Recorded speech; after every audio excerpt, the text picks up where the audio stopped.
Hi, I'm Michelle Murphy, and I wrote my solo show Keeper. If you'd like to learn more about my wonderful solo journey, give a little listen. This is a good story when I first fell in love with theater. So, I was raised by a single mother until I was about 6 years old, and we lived in Detroit. And at the end of my street, I'm 4 years old. At the end of my street is a community theater.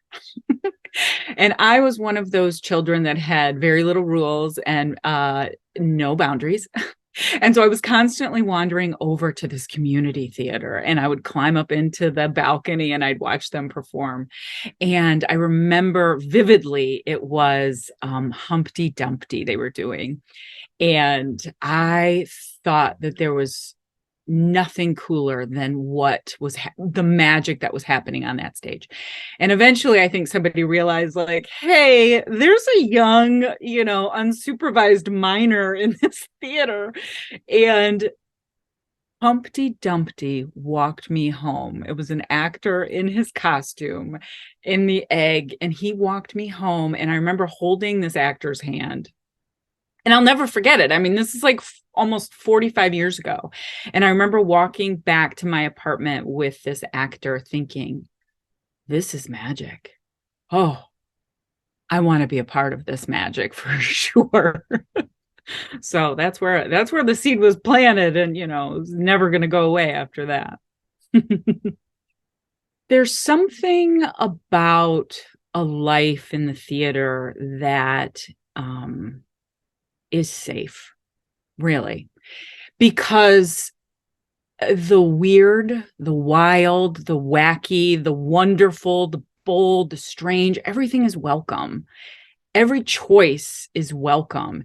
And it's an ensemble, it's a family. It took me a long time to really realize, like, that's what I found in the theater. It's a family, sometimes dysfunctional, much like families in general, but the family dynamic is there, and the beauty that you can create together with with your shared ideas, with your shared choices. You just elevate each other, you listen. My goodness, there's so much beautiful listening on stage. It's something that I carry with me through my mom life, my wife life. Like, I just try to be a good listener, and I learned that from my life in the theater. When did I fall in love with writing? It was really interesting. They say with writing, like, I was never a person who journaled. I wasn't one who would do a trash draft. I felt that every word that came out of my mouth was, print off to, off to production.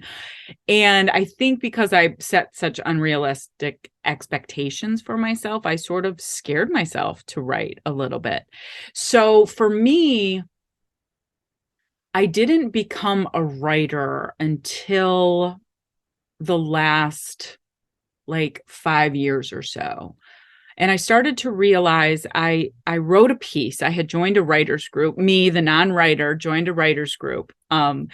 Because I'm an actor and I could always read other people's words well, and give their words, the beauty and the joy, elevate it from the script. And that was why I joined this writers group. And then, but in order to be a part of it, I had to write. So I wrote my first story, and it was something really personal, and it was something that it was based on a true story, which is mostly everything that I've written is based on me or my life or whatnot. And it was this beautiful piece called The Cleaner. And it was a true story about the cleaner I had here at my apartment building, Edgar Pineda.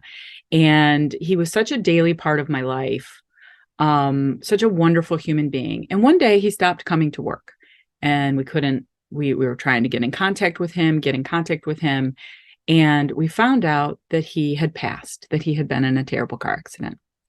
And I realized in that moment when I started to write The Cleaner that I always wanted to do more for Edgar. I always wanted to give him gifts at Christmas. I always wanted to go, I should recommend him for a bonus. Like all of these things I wanted to do, but it's like, oh, there's always time. There's more time. Life is, nothing's changing. Here we are. And that story, that true story about Edgar came pouring out of me. And it's an homage to him and his beautiful life, and also about the choices that we have, and not to miss these opportunities. And I was really, it really grew from there. I was like, what am I doing? Put myself on the page, Michelle. So that's where it started. There is nothing like the theater experience for the actor or the audience. Nothing like it. It's an energy. It is a shared space. Again, that word magic keeps coming back. It is a shared magical space. On stage, it feels so incredible to bring words to life, to bring people to life, good, bad, or otherwise. And it is such an equal love that the audience has for watching that, for being invested in that, invested in those people. I mean, I think that people are the most fascinating things on the planet. I think human behavior is incredibly strange and engaging. And I think that we love as audience to watch that and sit back and go, well, I wouldn't do that. You watch things through your lens, filter it through your own filter. And I think it's just such an incredible thing, from sitting in the audience to being on stage. I mean, the joy of playing some of the most horrific people in the world, finding there's humanity in everybody, finding those little nuggets. I mean, I'm excited. I want to perform right now. Keeper is my first solo show. And the idea for it came, I'm going to take you back in time to my senior year of college, 1998. And in order to graduate, we all had to do a 15-minute solo show. And I didn't do it. At the time, I was just like, nope, I'm not doing that. I just couldn't wrap my brain around it. I was, again, back to my fear of writing things that weren't perfect. I just didn't do it.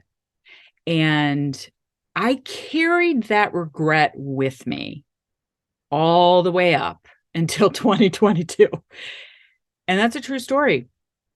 The regret that I feel like I felt like I let myself down. I let myself off the hook.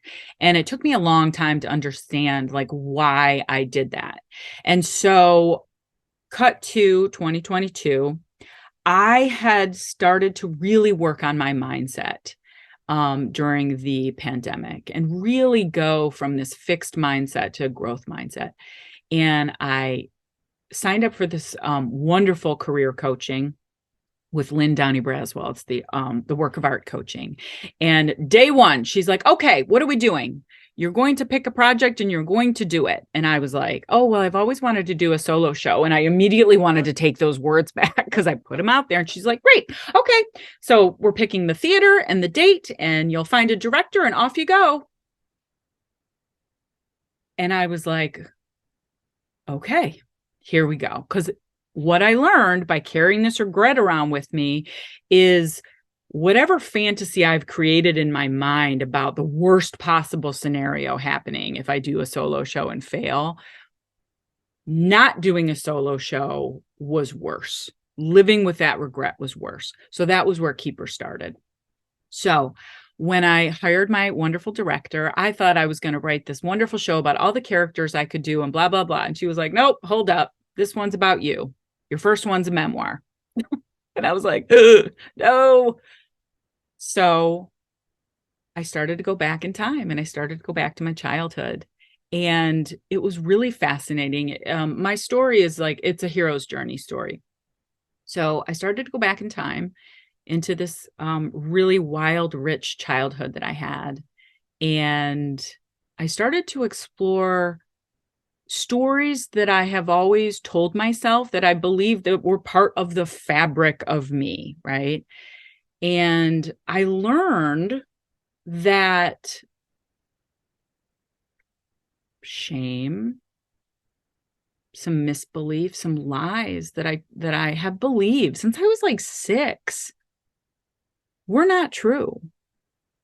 I could change that. I could take care of this young version of myself and tell her story where she is now, which is this strong, confident woman that I am today. So I went back to lead her to her journey here. So that is where Keeper started. And my story has several painful moments in it, but it's all told through my beloved time at summer camp. So there's a lot of fun in the show too. I do a lot of singing, and I take the audience with me on this wonderful journey as I weave them through periods of my life. When I did Keeper the first time, I thought it was going to be a one and done, right? One and done. Whoo, I did it. I can let my professor in 1998 know I finally did my solo show. So when I took my first bow, I was like, oh. And what happened after that was I had an entire audience of loved ones jump to their feet and show me so much love. I was blown away by it. And I just thought, I was completing my bucket list. And it was really at the encouragement of not only my director and my loved ones, but this other small voice inside of me started to grow and go, why don't we do another one? Let's do another one. What if we do another one? Because I performed Keeper for the first time in September of 2022. I performed Keeper the second time as part of the Whitefire Solo Fest here in Sherman Oaks, which is huge, which is a 50 person solo fest over the course of several months. So that was the second time that I did it. And after I did that, I was very honored to receive one of 12 Best of Fest awards. So that was my second time doing it.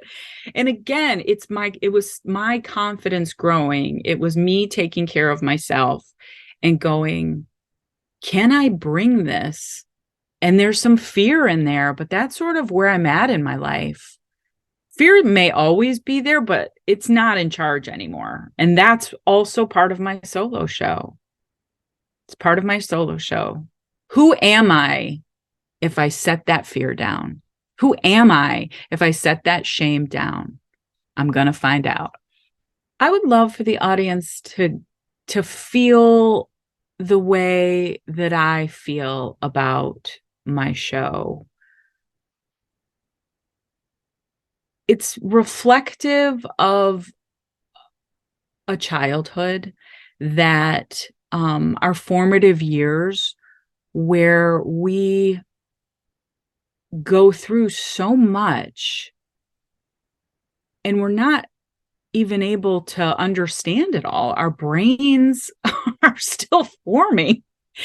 And it's amazing the amount of things that get stuck in you and that you carry with you through the rest of your life. And I think that shared experience is what makes this feel so special, is that the audience themselves can reflect on their own journey, shared circumstances they may find in my story. But more than anything, I did something and am doing something that scares me to do. But darn it, I'm doing it anyway. And I think that message, if that is a baton that I can keep passing to people, I'm going to keep doing it.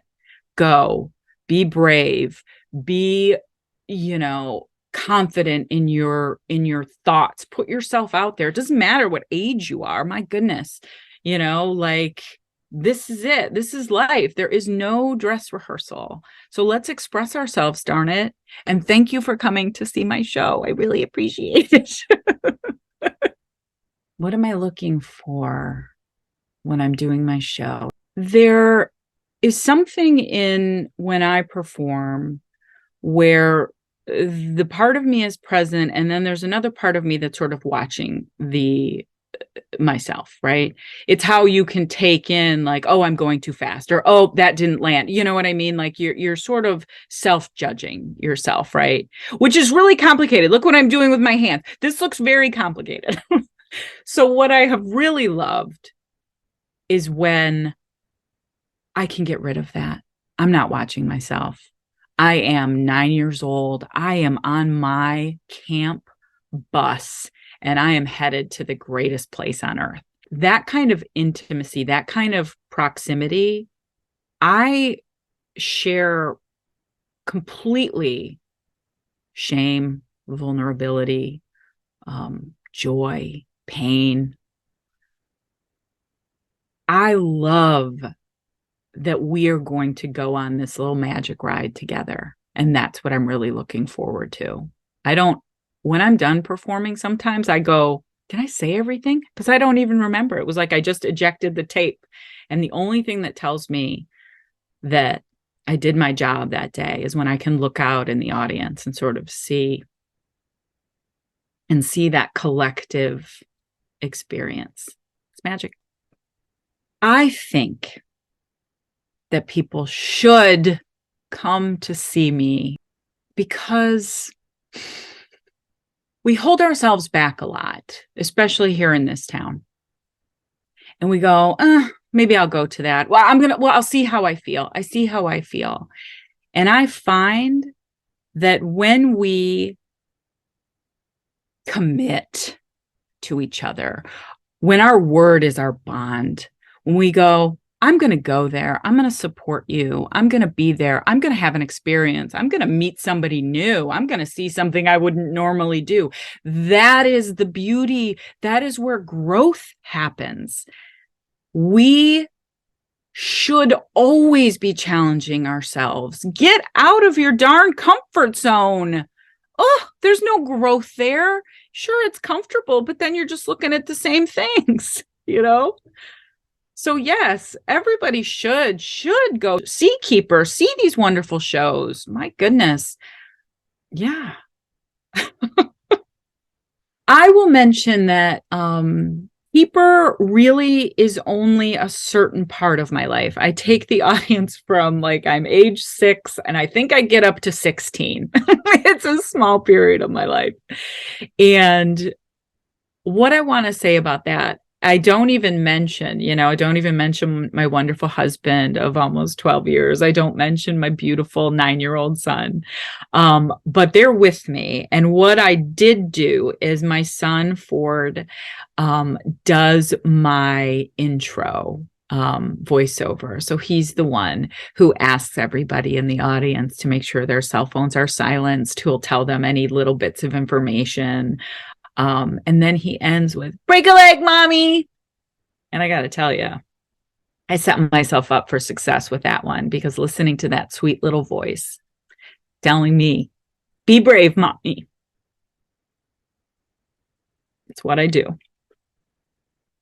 I am Michelle Murphy. I am the writer, producer, and performer of Keeper, directed by Juliet Jeffers. Please come and see me. Come.